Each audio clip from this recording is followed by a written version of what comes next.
Classes से जुड़े सभी एस्पिरेंट को दिशा क्लासेज की तरफ से हमारा नमस्कार। तो जैसा कि हम शुरू कर रहे थे करंट अफेयर सेक्शन, एक तो होता है daily news reading, daily current affairs. तो डेली करंट अफेयर्स को मैं अवॉइड कर रहा हूँ यहाँ पे, क्योंकि काफ़ी यूट्यूबर्स हैं वो बहुत अच्छा भी करा रहे हैं और मेरा मानना है कि उस तरीके से आप पढ़ सकते हैं, लेकिन आपको याद बहुत कम चीज़ें होती है। तो मैं उस तरीके को फॉलो न करते हुए एक अलग मेथड से पढ़ाने की कोशिश कर रहे हैं। थोड़ा हैंड रिटन है, कुछ इसको एक्सप्लेनेटरी कर दिया जाएगा। तो उम्मीद है ये सब आपके लिए लाभकारी रहेगा। हमारी कोशिश रहेगी कि इसमें से आपको मैक्सिमम ग्रुप सी और डी और बी तीनों ग्रुप में जो भी सवाल आए वो यहाँ से आपको मिल जाए। तो आइए शुरू करते हैं। फिर आप बताना इसमें अगर आपको कोई करेक्शन लायक कोई बात लगे तो आप कमेंट सेक्शन में हमें बताना, अगली वीडियो में उसमें अपेक्षित सुधार कर लेंगे। बेसिकली उपराष्ट्रपति करंट अफेयर्स के पर्सपेक्टिव में इसलिए इम्पोर्टेंट है क्योंकि अभी हाल ही में भारत के 14वें उपराष्ट्रपति हैं, 14वें व्यक्ति जो बने हैं उपराष्ट्रपति ने श्री जगदीप धनखड़ जी ने शपथ ले ली 11 तारीख को। उसी संदर्भ में हम इस पे बात कर रहे हैं। पहला सवाल जो पूछा जाता है, क्योंकि इसकी एज सबसे अलग है, तो उपराष्ट्रपति की जो न्यूनतम आयु है वो कितनी है? 35 ईयर। उसके अलावा वो लाभ के पद पे न हो, और वो जो बेसिक चीज़ें हैं वो भारत का नागरिक हो वगैरह सारी मेंशन है। लाभ का पद राज्यपाल और मंत्री नहीं रखता, तो ये भी एक अलग चीज़ है। ये सभी में कॉमन है। अभी यहाँ उपराष्ट्रपति की बातें करेंगे। फिर दूसरा आता है सवाल जो बन सकता है कि उपराष्ट्रपति का निर्वाचन किस में वर्णित है, कौन से आर्टिकल में? तो ये आर्टिकल 66 में वर्णित है। और किस पद्धति द्वारा होता है ये महत्वपूर्ण है। अनुपातिक प्रतिनिधित्व की एकल संक्रमणीय मत पद्धति जो राष्ट्रपति के लिए फॉलो होती है वही उपराष्ट्रपति के लिए होती है। तो अनुपातिक प्रतिनिधित्व की एकल संक्रमणीय मत पद्धति द्वारा आर्टिकल 66 में उपराष्ट्रपति का निर्वाचन है। तो ये आप ध्यान रखें सवाल, क्योंकि आप उपराष्ट्रपति के कार्यकाल शपथ को याद कर लें और इस आर्टिकल को ना समझे तो भी थोड़ा सा उलझने वाली बात हो जाएगी। अब उपराष्ट्रपति में एक महत्वपूर्ण बात, यहाँ 20 प्रस्तावक होते हैं किसी के नाम को प्रस्ताव करने वाले, और 20 ही उसके अनुमोदक होते हैं। राष्ट्रपति में जहाँ आपने 50-50 देखे, यहाँ 20-20 होते हैं। एक अन्य सवाल जो आजकल पूछा गया पीसीएस में कि कितनी सिक्योरिटी डिपॉजिट जमा है, यानी जमानत राशि कितनी है इस पद के चुनाव के लिए? तो ये है 15,000 रुपये।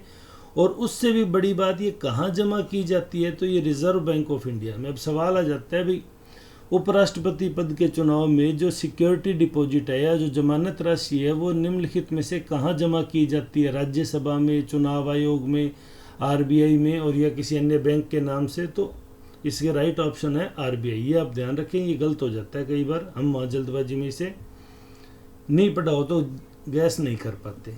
तो एक निर्वाचन आर्टिकल 66 हो गया। अब आते हैं कार्यकाल। तो उपराष्ट्रपति का कार्यकाल कितना है? 5 साल का। और जब तक नया उपराष्ट्रपति शपथ लेने के लिए तैयार ना हो, मतलब उसका चुनाव ना हो गया हो, तब तक वो रिजाइन नहीं कर सकता। ये कहाँ वर्णित है? ये आर्टिकल 67 में, यानी 66 का अगला 67। फिर जो तीसरा महत्वपूर्ण कंटेंट हमारे इस संरचनाओं में होता है वो होता है शपथ। तो शपथ आर्टिकल 69 में वर्णित है। शपथ कौन दिलाएगा? तो डेफिनेटली राष्ट्रपति महोदय हैं, वही शपथ दिलाएंगे। और अगर उपराष्ट्रपति को इस्तीफा देना है तो भी उनको अपना इस्तीफा राष्ट्रपति महोदय को ही देना होगा। तो ये दोनों चीज़ें हैं, ये थोड़ा सा आप इसको थोड़ा ध्यान रखते चलें। अगर इस्तीफा ना दे और उनको हटाना पड़े तो ध्यान रखें उपराष्ट्रपति है वो राज्यसभा का पदाधिकारी है। तो राज्यसभा में कोई प्रस्ताव पास हो, बहुमत से पारित हो जाए ना राज्यसभा से, और उसको लोकसभा भी अप्रूव दे दे, तो उपराष्ट्रपति को हटाया जा सकता है। वो अलग चीज़ें आ जाएगी। करंट अफेयर्स में आ जाइए, इस पे बात करते हैं। हाल ही में क्या है, एनडीए के उम्मीदवार श्री जगदीप धनखड़ जी हैं, वो भारत के 14वें व्यक्ति हैं जो राष्ट्रपति बने। चुनाव कौन से नंबर का था? ये 16वां चुनाव। तो 14वें कैसे बने? क्योंकि 2 उपराष्ट्रपति 2-2 बार रहे हैं। पहले जो सबसे पहले डॉक्टर एस राधाकृष्णन थे वो 2 बार रहे, और डॉक्टर हामिद अंसारी थे जो वो भी वेंकैया नायडू से पहले थे, जो श्री वेंकैया नायडू जी से पहले, वो भी 2 बार। तो 2-2 बार रहे, इसलिए ये चुनाव जरूर 16वां था लेकिन राष्ट्रपति 14वें हो गए। अब एक सी या डी ग्रुप के एग्जाम का बिल्कुल फैक्चुअल सवाल बनता है, कितनी तारीख को राष्ट्रपति की शपथ ली? जनरली बी और सी में नहीं पूछा जाता, लेकिन ग्रुप डी के एग्जाम में ये बात पूछ ली जाती है। तो 11 अगस्त 2022 को श्री जगदीप धनखड़ जी ने उपराष्ट्रपति पद की शपथ ग्रहण की। थोड़ा नंबर सिस्टम से इसको समझ लेते हैं। बेसिकली हुआ क्या था? हुआ था कि टोटल 788 लोग हैं वो इसमें वोटिंग के एलिजिबल थे।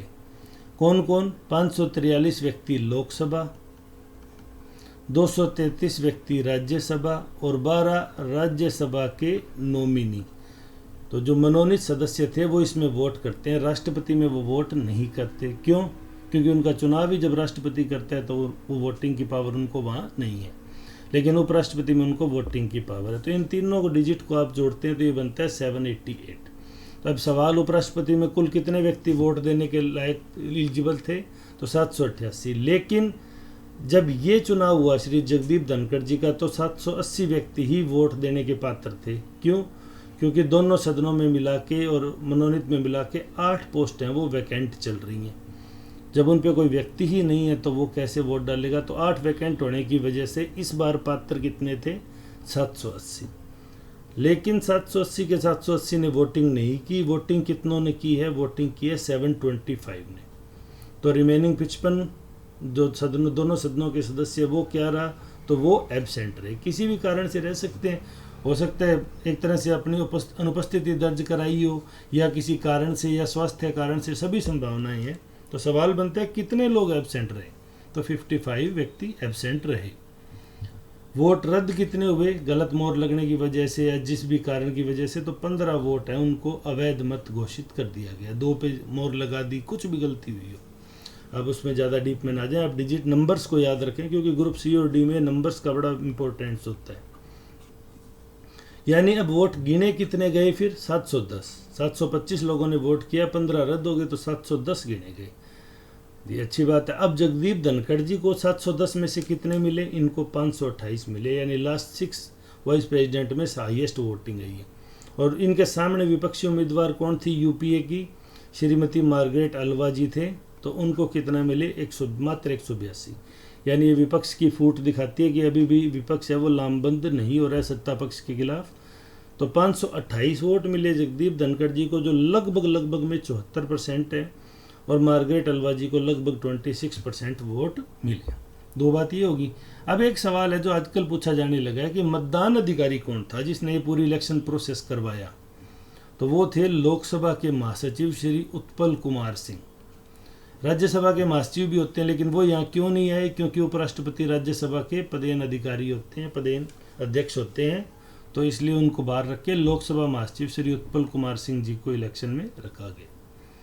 अब उपराष्ट्रपति के लिए कुछ स्पेशल फैक्ट है, बड़े आसान से हैं, ज़्यादा कठिन नहीं है, और ये लेकिन ये पूछे जा सकते हैं। तो उन स्पेशल फैक्ट की मैं बात करूं तो आज तक भारत के इतिहास में 4 बार जो है उपराष्ट्रपति निर्विरोध निर्वाचित हुए हैं। कितनी बार? 4 बार। तो इसमें जो सबसे पहले 2 राधा कृष्णन जी थे, 2 बार तो वही निर्विरोध रहे, दोनों बार उनके सामने उम्मीदवारी खड़ा नहीं हुआ।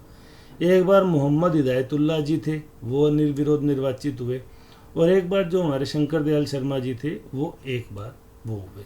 तो यानी 2 और 1 3 और 1 4 4 टाइम इतिहास में आज तक उपराष्ट्रपति है वो निर्विरोध निर्वाचित हुए। एक ये सवाल पूछा जा सकता है कि इतिहास में कितनी बार निर्विरोध हुए? तो आपको पता होना चाहिए 4 बार। एस राधा कृष्णन जी 2 बार, मोहम्मद हिदायतुल्लाह जी 1 बार और शंकर दयाल शर्मा जी 1 बार। एक बड़ा इंटरेस्टिंग फैक्ट है, हालांकि वो पूछा नहीं गया लेकिन संभावनाएं बनी रहती है, जो 9th नंबर पे वाइस प्रेसिडेंट रहे थे, क्योंकि अभी वाइस प्रेसिडेंट बने हैं तो इसलिए थोड़ा सा करंट के पर्सपेक्टिव में ये मुद्दा गरमाया हुआ है।